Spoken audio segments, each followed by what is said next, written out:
I'm for Kevin. Why?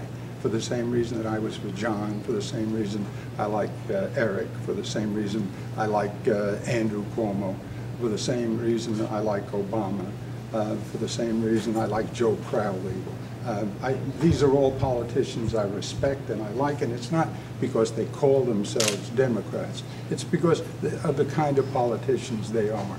And I have some of my own standards for what kind of people I want to see as politicians, beside the obvious ones. They're honest, they're hardworking, etc., and they're willing to make sacrifices, because certainly it is a sacrifice. All of that's true. But ideology is a big thing to me, a very big thing, especially as I see the Republicans returning to their old ideologies, dangerous ideologies.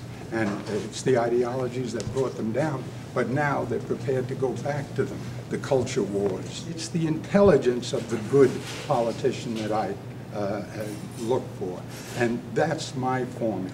It has to be somebody who believes in common sense and benign pragmatism. It's got to work, but it's got to work for the good.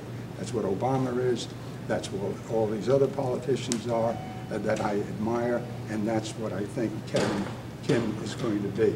What about the fact that he is the first Korean?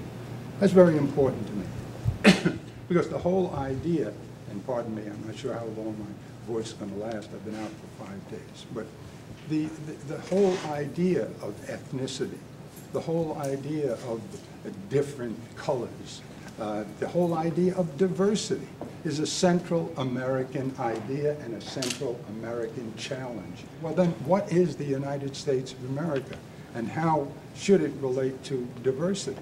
I said you should make a virtue of diversity.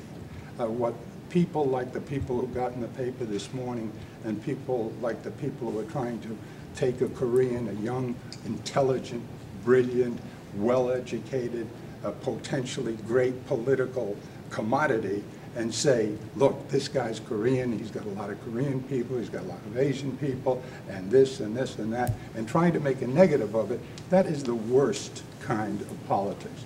It's the worst because it's morally bad, and it's the worst because it doesn't work for the welfare of the country. He's extremely intelligent. That's just a great gift of God. But what he's doing is using it well. He got himself very well educated. He's got degrees, 3 degrees. He's a professional. That's good. You can do a lot of good things when you're a lawyer or a doctor, or especially learned at anything. Here's what I would say about government. I would say, I will give you all the government you need, but only the government you need. And, well, that's simplistic. No, it isn't. It's not simplistic. It's right. And that's the kind of politician I think we have in Kevin Kim. He's from Queens. I'm from Queens. He's the first of his kind. I was the first of my kind. Then he leaves me. He's smart as hell. He's good looking. I'm glad that I'm able to be on his side and identify myself as such, and I look forward to enjoying his victories as they will come inevitably, and they will come, and they will come. Thanks for having me.